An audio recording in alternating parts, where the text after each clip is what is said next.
다 읽을 수는 없지만 도덕의 대목의 책을 한번 문제에만 그렇게 하지만 이거 도전한다는 생각하시면 의미 있는 시간이 될 것 같습니다. 혼자 읽으시기 힘들어요. 혼자 시간을 안 하고 왜냐면 혼자 읽으면 조금 힘들면 바꾸는 얘기는 게 아니거든.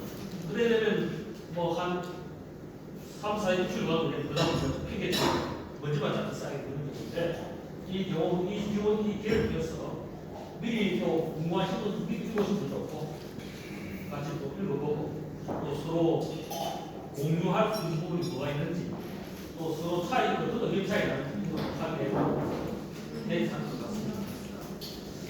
자, 도덕의 계보는 이 책가 1887년도에 출간되었기 때문에 니체가 이제 정신병, 본격적으로 정신병이 들기 불과 한 두 해 전에 출판한 책입니다. 이 책은 특징이 뭐냐면 자라투스트라든지 다른 책도 읽어보시면 알겠지만 니체의 문장이 이해하기 어려워요. 왜냐하면 매우 아주 고도의 상징과 비유가 많이 들기 때문에 그 배경 지식을 충분히 알고 사전 지식을 알면 좀 나은데 혼자 읽기는 진짜 힘듭니다. 그래서 자라투스트라 같은 경우에는 실제 읽을 때 좀 서성이시면 훨씬 이해가 잘 되는 편입니다. 근데 니체 책이 대부분 그런 방식으로 글쓰기를 하고 있습니다. 우리가 학자들이 하는 글쓰기 아니에요. 그 논정적 글쓰기가 아닙니다. 주로 시적 글쓰기가 하기 때문에 시적은 대단히 의미가 함축적이죠. 그러다 보니까 해석의 여지가 너무 많고 어떤 부분들은 이해하기 어려운 부분이 이건 뭐냐면 문장은 장문은 별로 없어요. 장문은 없는데 주로 단문이 많은데 어려운 부분은 이게 너무 추상적이고 그리고 너무 함축적이라서 어떻게 해석해야 될지가 잘 모르는 겁니다. 그런데 이 책은 여러분이 부제를 보시면 부제 보이죠? 자 보시면 보는데 아이의 스트라이크 쉬프트 돼 있습니다. 뭐냐면 하나의 논박문 또 논박서로 돼 있습니다. 논박한다. 이건 뭐냐면 논증을 해야 돼요. 그래서 다른 책에 비해서는 이건 이 책에 보면 제1논문, 2논문, 3논문처럼 되어 있듯이 당시 학자들이 논문으로 글쓰기 유사하게 쓰고 있습니다. 그래서 우리가 좀 더 익숙해요. 이야기가 좀 편하다고 주고. 자, 뭐지? 제가 뭘 했나요? 한 번 더 넘기십시오. 내가 이거 아래로 해야 되는데 왼쪽으로 했네요. 예. 예. 자, 이건 이제 여러분 저 라이프지에서 87때 나왔던 그때의 편입니다. 자, 여기 보면 도덕의 계보로 되어 있잖아요. 도덕의 계보인데 제목을 조금 살펴봐야 될 것 같습니다.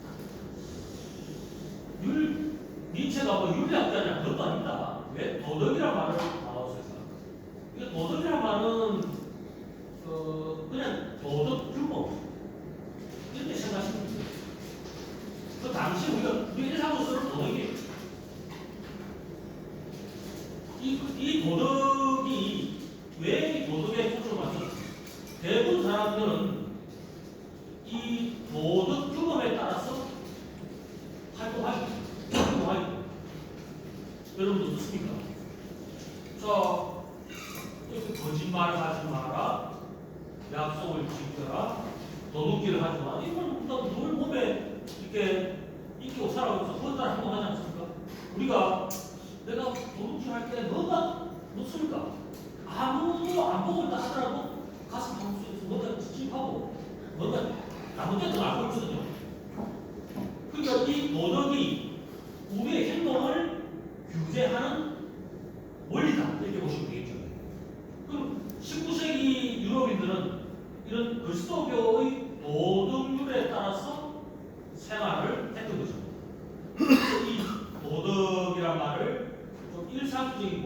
넓은 의미로 쓰고 있다. 자, 그런데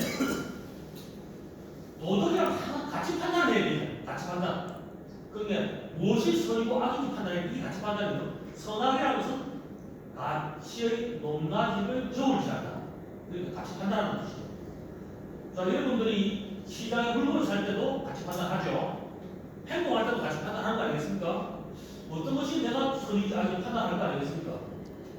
심지어 저 물에 빠진 아이가 지금 있다면 무엇이 선인지 악인지 판단하고 행동하지 않습니까? 심지어 강아지가 지금 힘들고 지금 이제 뭐 어디 목길이 타더라도 그렇게 판단하는 거예요. 이 우리가 알고는 이 모든 가치 판단의 배후에 있는 원리가 그리스도 배우의 도덕이에요. 자, 그렇다면 이 도덕이라는 것이 우리가 정말 믿고 따라야 한다. 당신 사람들 어떻게 생각할까요? 의심하는 불경이 무조건 따라야 돼. 묻지도 따지지 말고 따라야 돼. 주어진 것에 대해서 기꺼이 순종할 때야 비로소 이 사람은 어떻습니까? 도덕적인 거예요. 순종이란 말이 가톨릭에서 많이 쓰는 말이죠. 이게 그냥 나온 말이 아닙니다. 신의 말씀에 토달지 말라고 토달지 말라고. 무조건 따라요. 복종을 하는 자가 바로 천국 간다.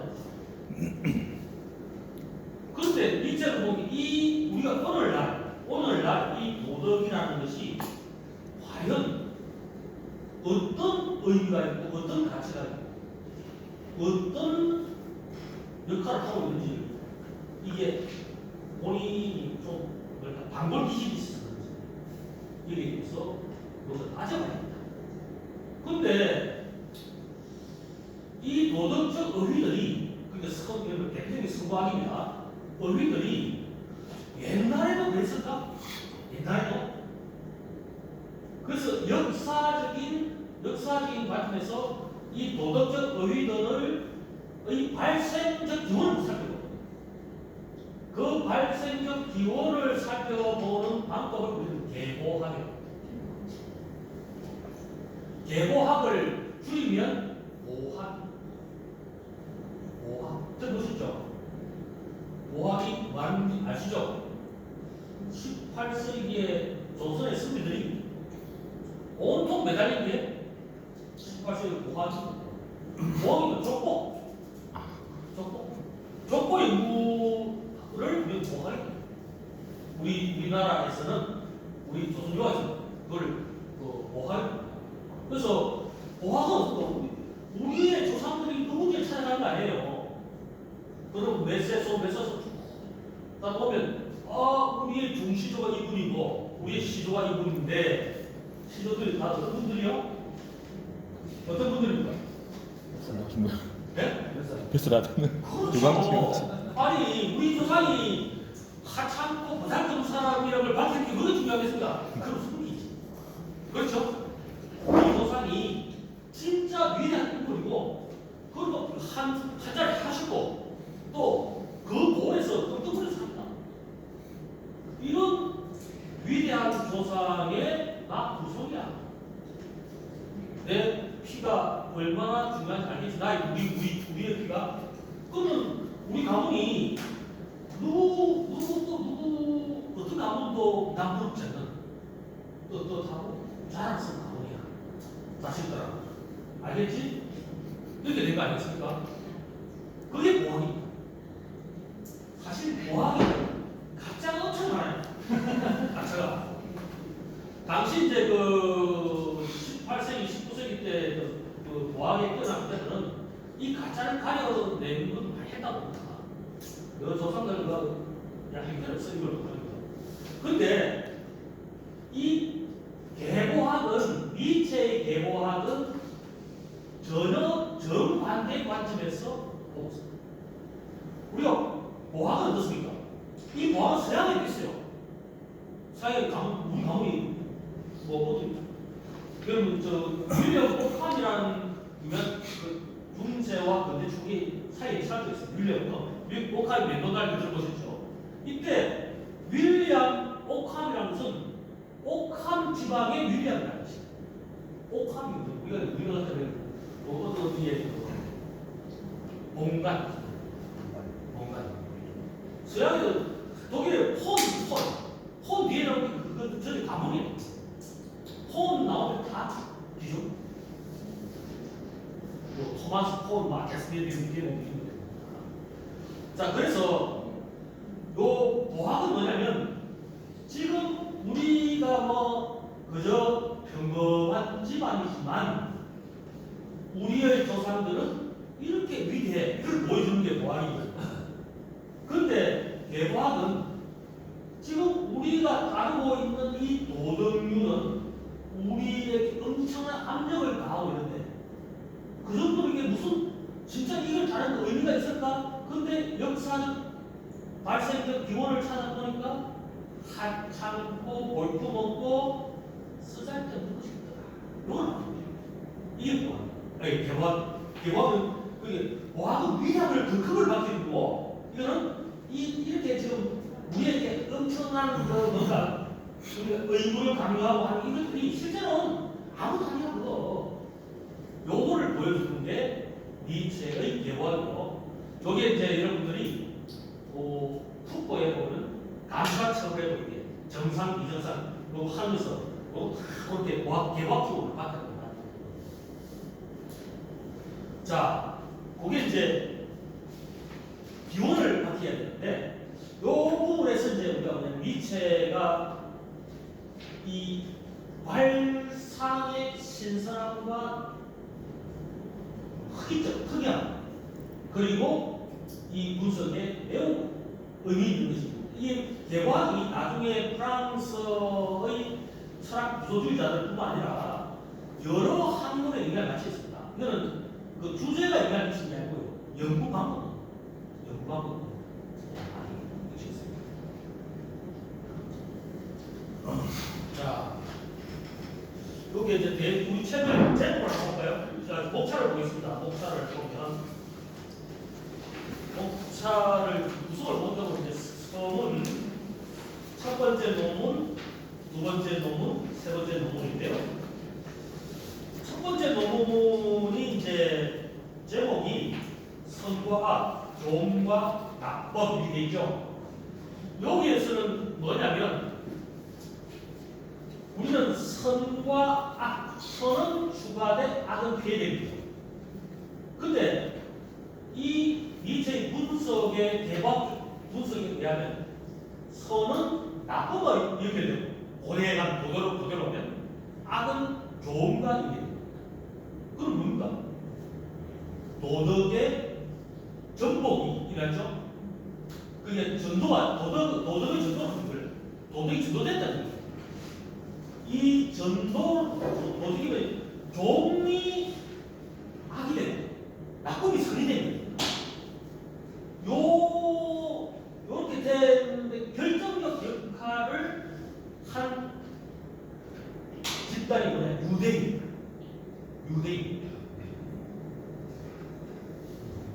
이걸 원래 교훈과 관련된 것은 귀족의 도덕이고 나쁨과 관련된 것은 노예의 도덕인데 유대인이 등장합니다. 예수도 유대인입니다. 맞죠? 물론 유대인 사회에서는 평가제도 못 받았지만 유대인이죠. 근데 니체는 유대인이 예수를 경멸하고 무시하고 모멸을 준 것은 일종의 틀이라고 합니다. 틀이. 예수를 통해서 유대인의 자기들이 세상을 가져갔다. 예수는 여러분 유대인 사회에서 도발했잖아요. 그죠? 그래서 지금 십자가에 못 박히지 않습니까? 그렇게 그럼 유대인들은 예수를 주기 싫어하고 지금도 유대인들은 예수를 제대로 받지 않죠. 신을 아들 말같지 소리 하지 말아야 그렇지만 이 유대인은 예수라는 그런 간판을 만들어서 양육 장사입니다. 이렇게 보입니다. 그래서 노예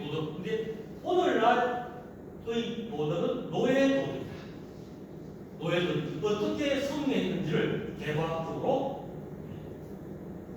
설명하고 있습니다. 이렇게. 또 밑에 11쪽 이런 거는 이제 그렇게 주제가 세 가지로 나뉘는 뜻이고요. 그다음에 두 번째 논문은 이제 죄, 양심의 가책, 뭐 기타 등등이 나오고요. 도덕에는 그러니까 책임 의식이 있죠. 도덕은 항상 여러분들이 자유가 있고요. 자유로운 선택이 가정되지 않는 도덕은 없습니다. 도덕은 항상 자유를 전달합니다. 여러분들이 도둑질을 할 수 있고 하지 않아도 되는 자유로운 선택 사회에서 도둑질 했을 때 우리는 벌을 받죠.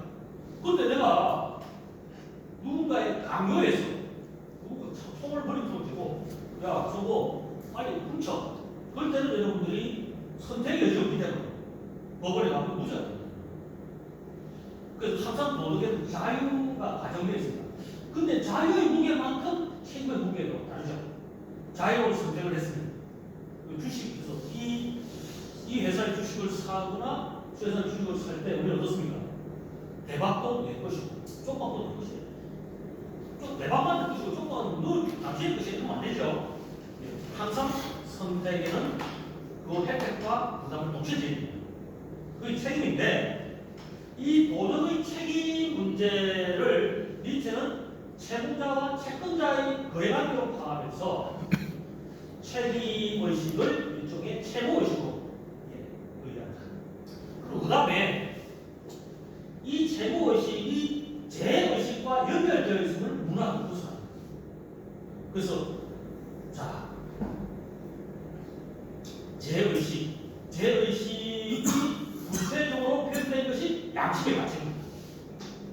사람들은 뭐냐면 자 여러분들이 누군가를 니체가 이제 독수리와 양의 관계를 설명하는데 독수리는 양을 채가지고 늑대를 하고 있다. 늑대는 양을 이게 물어 죽이잖아요. 그럼 우리는 늑대는 나쁜 놈, 양은 좋은 놈 이렇게 딱 구분하지 않습니까? 니체는 그게 이상하다는 겁니다. 뭔가 늑대는 자기도 생명을 위해서 사는 거 아니에요? 그래서 강자, 예를 들어서 힘 있는 거, 활동적인 거 이런 것들은 능동적인 거, 적극적인 것은 나고 순종적인 거, 온순한 거, 소극적인 거 이런 것들은 다 좋은 것 이렇게 분류한다는 거. 이게 이제 성경 구조, 공학구조 등장하는 겁니다. 그거 하면서 사람들이 이제 행동을 적극적으로 표현하는 것은 나쁜 거기 때문에 이제는 뭐냐면 행동을 외부적으로 표현하는 것이 아니라 내부적으로 자기를 채찍게 하는 이게 양심 같죠. 그러니까 공격은 나쁜 거잖아요. 공격은 외부로 향한 공격은 나쁘니까. 그럼 인간은 여전히 동물성을 벗어나지 못해요. 공격성을 보여드리면 내부로 향 자기 내부로 이게 양심의 가책이고 이 양심의 가책이 이제 자기 학대로서 자, 그런데 이 자기 학대의 가장 순전 부품이 뭐냐? 금욕주의. 이 금욕주의가 중세부터 현대 유럽까지 이 금욕주의 이상을 위해서 살아왔거든요. 여러분들이 칼뱅도 마찬가지고 그 모든 것들이 청교도 필타도 마찬가지입니다. 다 금욕적 이상을 삶의 가장 중요한 보고 있습니다. 근데 니체는 이 금욕주의가 뭐가 되냐면 생명력을 약화시키고 구태시키는 엄청난 악의가 되죠. 그래서 이 세 번째 논문에서는 이 금욕주의가 가지고 있는 허위의식을 벗겨내고 금욕주의가 이상이 좋은 게 아니고 나쁘구나. 그리고 우리는 다시 생명력을 강한 힘을 다시 지금 살려내야 돼요. 이 말은 뭐냐? 19세기 유럽은 왜소한 인간이 왜소한 작은 것에만 만족하고 편안하고 안락만 추구하지 어떤 모험하지 않는 이런 것이 바로 금종주의 결과로 보고 있습니다. 그래서 이 금종주의를 비판하고 다시 활기 넘치는 건강한 삶, 이 건강한 삶이 뭐냐? 명랑한 삶. 건강과 명랑은 같은 말을 쓰고 있습니다. 니체. 그래서 명랑한 삶, 명랑한 인생, 건강한 인생입니다. 건강한 인생은 활기 넘치고 생명력이 넘칩니다. 그래서 니체의 철학을 생철학이라고 하는 거예요. 생이라는 것은 생명력을 목도두는 그런 철학입니다. 이런 뜻입니다. 이렇게 해서 3장이 끝납니다. 3논이.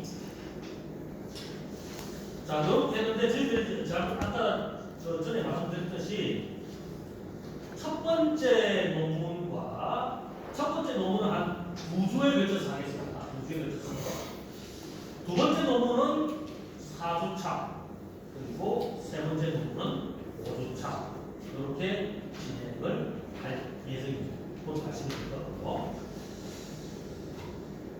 혹시 내가 아까 중간에 쉬고 나는 뭔가 또 소송을 해야 되는데 그걸 못했는데 잠시 좀.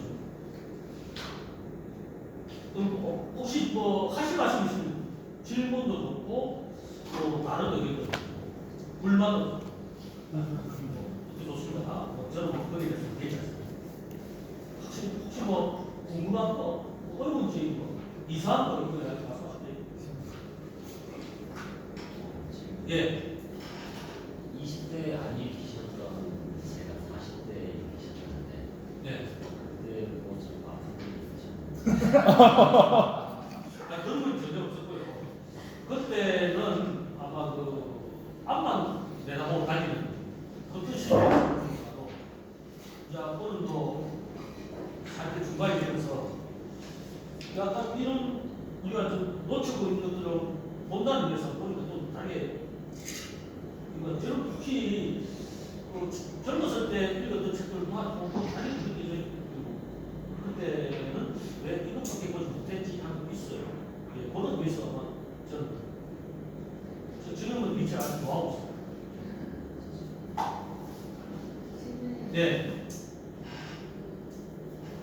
다윈이랑 니체랑 보니까 좀 비슷한 시기에 그렇죠. 예.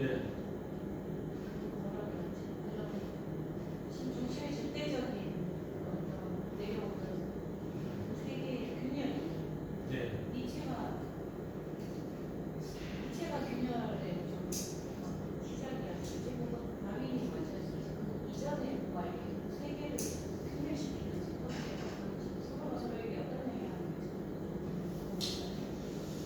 니체가 다윈에게 영향을 미치기보다는 다윈이 직접 영향을 다윈즘이 아마 니체에게 좀 영향을 준 걸 알고 있습니다. 다윈이 조금 나이가 좀 사실 더 빠른 걸로 알고 있고 종의 기원이 1850 몇 년도가 출간되지 않았나요? 그게? 그거 잘 모르겠는데 잠깐 보는 그게 니체가 젊은 시절에 아마 책이 나오던 걸로 알고 있고 당시 영국을 비롯한 유럽에서 다윈에 대한 환호가 대단했거든요.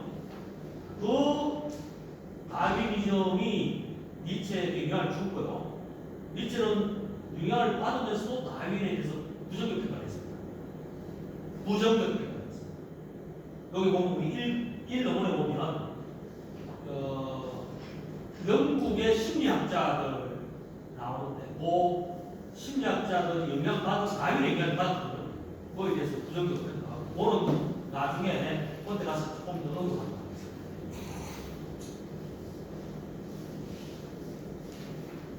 다윈은 뭐 생물학자이기 때문에 니체 영향을 받겠습니까?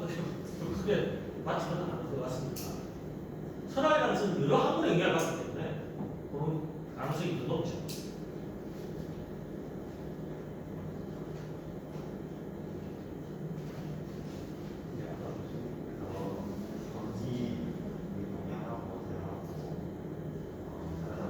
네.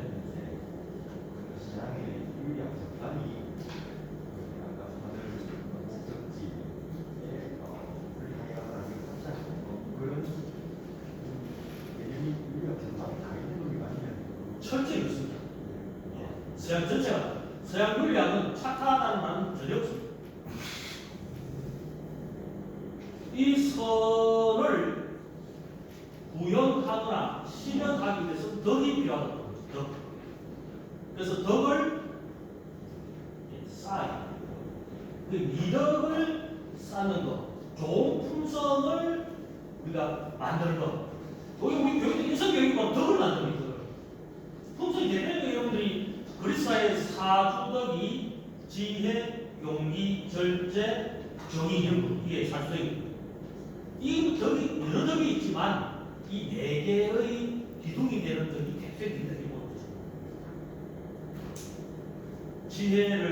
지혜롭고 절제심이 있고 용기 있고 정의로운 마음을 가지고 이런 것이 이건 지식 습관처럼 되는 게 아니고 습관에 의해서 오랫동안 습관에서 길러야 된다고. 너는 인성교육에서 저는 개인적으로 뭐 교육은 안 한다. 가정이 있으시죠. 가정이 있어요. 이 덕은 수단이 목적은 선주선. 선 중에 최고의 선이 뭐냐? 에우다이모니. 즉, 그래서 행복이라고 번역한 이 단어 있죠? 행복은 번역하면 되거든. 안 되는데 지금 행복을 많이 하니까. 행복이 바로 덕에 의해서 행복이 우리는 실현입니다. 그래서 모든 고대 윤리 교육은 덕을 키우는 거예요. 그래서 이걸 우리는 덕윤리학이라고 덕윤리학. 근데 와서는 덕 이거 별표가 없다 버리잖아. 그래서 나는 지금 규칙을 좀 지키게 하는 거야. 규칙 윤리학이 있는데 그게 공리주의와 칸트의 근거. 오늘 나는 두 개가 쌍도 마찬가지. 개인적도 그렇고 사회를 설계하고 하는 것도 그렇고. 법률이라든지 그 정책 대부분 법률은 주로 거의 누런에 기초 있고 정책은 대부분은 공리주의. 공리주의 뭐 예타 이거 있죠. 예타 공리주의입니다. 예타 분석한다. 뭐 예타가 뭐 일이 나왔다 하는 거다. 이게 선이란 게 어떤 내가 선을 지향하는 거지. 선을 추구한다. 선을 실현한다. 이런 뜻이지. 그래서 우리가 공동체의 선도 있어요. 우리가 공동선이라고 하는 거고, 이게 이제 고대 사회나 중세 사회는 공동선이 가장 중요한 선이었고, 그런데 공동선이라는 게 뭐가 문제가 되냐면, 나 저 선에 동의하지 않는데, 나 저에 대해서 별로 마음에 들어하지 않아. 그런데도 공동선이라는 이유로 강요할 수 있잖아요. 개인의 자유를 억압할 수 있다. 그래서 근대 사회 공동선을 버렸어요. 그래서 개인적인 선만 허용하는 거예요. 오늘날 우리가 자유주의가 막 그런 게 자유주의 사회가 개인선을 존중하되 공동선은 기피하는 그런 게 있습니다. 그 선이 이제 착하다는 거는 아니야. 한자는 왜 잘못 던지면 착하세요. 일본 사람들이 19세기 말에 했던 것인데 다른 거 혹시 뭐 있을까요? 교육하는 사람. 네. 예. 사람들은 좀 읽고 하는데 막 깨고 이런 걸 너무 시원하고 막 경멸하고 막 너무 좋아하는데 요즘 진짜 갈수록 자본의 노예 도덕에 예. 이렇게 살아가는 거 보면서 진짜 교사로서 애들을 좀 어떻게 키워야 하나 하는 고민을 좀 많이 해요. 근데 책에는 그런 구체적인 대안까지는 없다고 보는데 혹시 선생님께서는 좀 구체적인 사람으로 자기가 잘 서 있는 사람으로 어떻게 일단 대안을 니체의 철학이 그에 대해서 굉장히 좀 평가에 생각해서 우리 여기 논문에 보면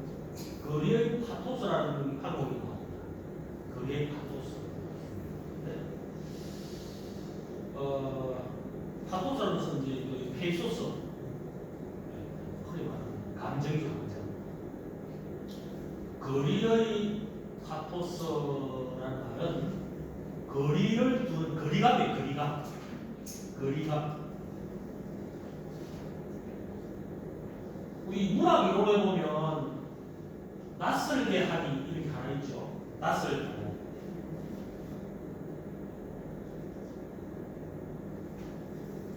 그리고 철학에 보면 타오마제이라는 말이 이제 철학의 출발점이라고 하거든요. 타오마제이는 가끔 책에 나오는 우리말로 번역하면 놀라움. 철학은 놀라움에서 시작합니다. 그게 이제 아리스토텔레스의 교리사에 또 등장합니다. 이 철학은 놀라움에 시작한다. 놀라움에 시작하는 게 도대체 무슨 말이냐?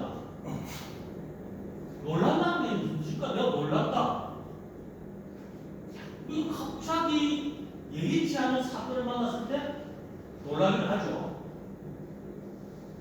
이거는 또는 뭡니까?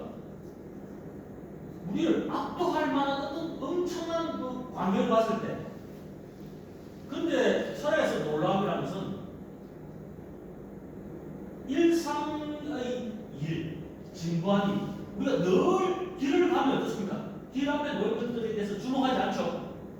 그냥 익숙해지기 때문에 길에 여러분들이 뭐 민들레가 피었던 뭐 코스모스가 피었던 늘 다니는 게 그게 뭐 크게 중요하지 않잖아요.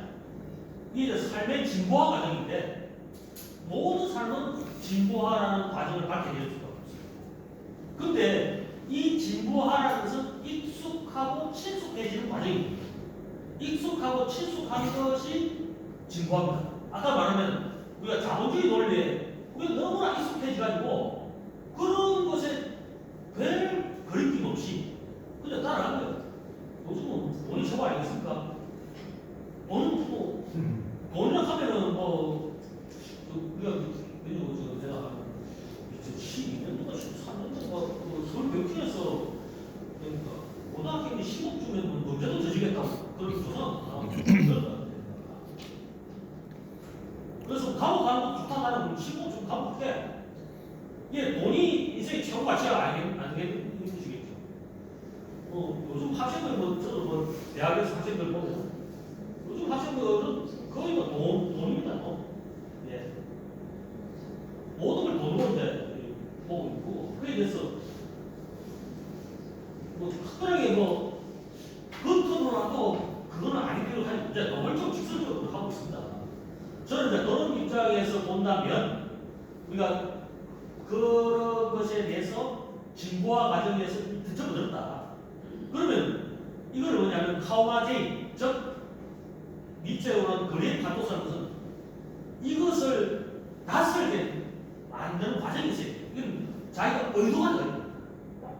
가만히 있으면 그러니까 뭔가가 뭐냐면 누군가가 바깥에서 계란을 깨주듯이 안에서 계란을 바깥에 깨주는 게 도움이 될 거 아니겠습니까? 교육자니까 그거 아니겠는가요? 이런 고러한 익숙하고 친숙한 것에 흠뻑 빠져있는 아이들에게 그렇지 않은 사고를 일깨워주는 하는 것이 이제 그레이 파토스인데 그것을 우리 이제 낯설게 하기 그 예술 그게 그 미술에도 그게 나오는데 그런 것들을 한번 구체적으로 해본 게 어떨까 싶은데 그거는 제가 그레이 파토스라는 단어가 나올 때 그때 조금 더 보완해서 말씀드리겠습니다. 여기다 해보면 또 재미도 없고 또 시간도 좀 우리가 같이 하겠고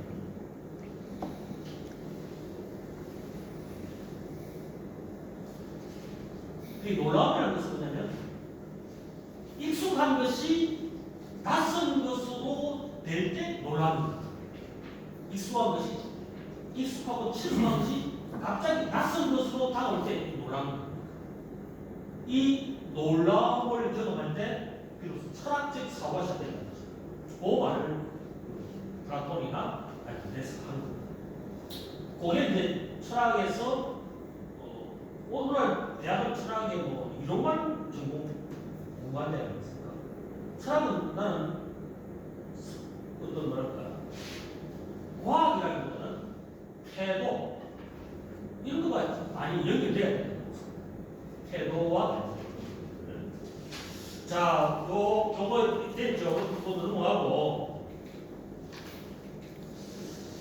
요거는 지금 생각하고 생각은 왜냐면 대화하고 관련된 이야기를 하려고 좀 가져오는 건데 자, 요게 이제 니체가 요 많이 부분을 좀 봐야 되겠습니다. 우리가 오늘 니체 시대를 우리가 살고 있지는 않죠. 우리는 21세기를 살고 있습니다. 21세기에도 예전에 어떻습니까? 우리는 순종적입니다. 주어진 가치에 대해서 순종적입니다. 자, 여러분들이 대표적인 것이 뭘까요? 대세, 유행, 여론에 신경 씁니다. 대세는 내가 만든 가치일까요? 아니죠. 여론은 내가 만든 가치일까요? 아니잖아요. 유행도 내가 만든 가치 아니죠.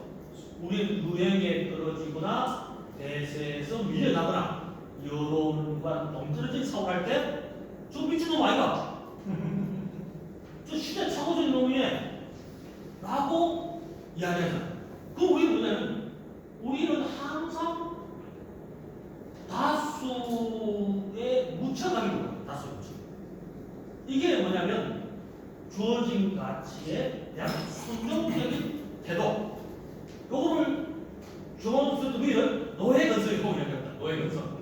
노예 근성이 인간에게는 부분적으로 있는 겁니다. 그래서 니체는 뭐냐면 우리가 주어진 가치에 대해서 순종적이고 수동적이고 이 무비판적인 태도를 너무나 사람들이 많이 찾아합니다. 그러면 그 주어진 가치 그 자체로 자명한 것으로 여기는 것에 대해서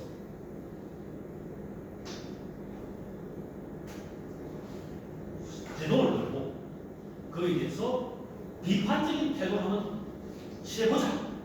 요게 도덕의 계보를 지은 이유. 그게 이제 요 부분에서 우리가 니체의 집필 동기와 관련됩니다. 자, 그래서 이 도덕적 가치의 절대성, 왜냐면 무비판적으로 봐도 절대적인 거잖아요. 나에게 절대적인 거죠. 이걸 어기면 나는 어떻습니까? 안 되죠. 어기면 왕따 되지 않는데 왕따에 대한 두려움이 있죠. 그러니까 어기면 요즘 나도 요즘 말중에 줄임말 굉장히 많이 잤습니다.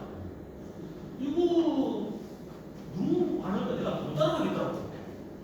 그러면 그거 제대로 모른다고 노임 다 됐다고 놀려서 굉장히 많습니다. 그럼 나도 노임 안 되려고 노력을 해야 되는데 이제는 보겠어요. 노임도 더 늦을 수 없고. 왜냐면 내가 그거에 너무 신경 쓸 수 없어. 내 일도 있는데. 이처럼 우리는 뭐냐면 이런 말들을 기꺼이 추동하고 있습니까? 이것이 뭐냐면 그건 절대적인 것이죠. 그걸 우리가 조수미를 자유로서 그런 겁니까? 피를 입고 매일 다수의 전행, 행보로 다수이고 다수의 행보가 뭡니까? 우리의 자유를 얻어갑니다. 우리는 다수에 묻혀가기를 원하잖아요. 이게 바로 다수가 되지 않으면 나는 낙동과 꼬리알이 된다는 어떤 뭘까? 어떤 이결심? 이게 뭐냐면 다수의 힘입니다. 다수의 전쟁 또는 폭력 이런 것들이 바로 절대성인데 이 절대성에 대해서 의심하고 또 이걸 개박기법을 위해서 이 가치를 해체하고 재평가, 재구성하려고 하는 것이 니체의 목적입니다. 그러면 어떻게 되냐? 너무나